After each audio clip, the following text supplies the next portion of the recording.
భారత జట్టు ఇటీవలే శ్రీలంకతో 3 మ్యాచ్ల వన్డే సిరీస్ను ఆడింది.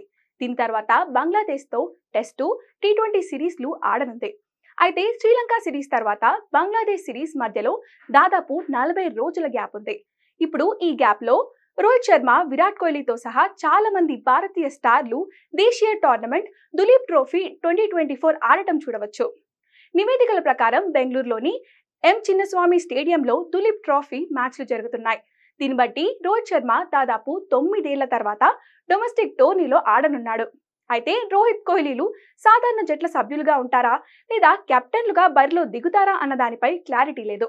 రవీంద్ర జడేజా, శుభ్మన్ గిల్, కేఎల్ రాహుల్, అక్షర్ పటేల్, యశస్వి జైస్వాల్, సూర్యకుమార్ యాదవ్, కుల్దీప్ యాదవ్ ను దులీప్ ట్రోఫీలో ఆడనుండగా స్టార్ పేసర్ జస్ప్రీత్ బుమ్రాకు మాత్రం ఈ టోర్నీ నుంచి మినహాయింపు వచ్చినట్లు సమాచారం. ఈ టోర్నీని ఆంధ్రప్రదేశ్లోని అనంతపురం వేదికగా నిర్ణయించారు. అనంతపురంలోని రూరల్ డెవలప్మెంట్ ట్రస్ట్ కి చెందిన స్టేడియం ఈ టోర్నమెంట్ కి ఆతిథ్యాన్ని ఇవ్వబోతుంది. సెప్టెంబర్ 5వ తేదీన దులీప్ ట్రోఫీ తొలి మ్యాచ్ జరగనుంది.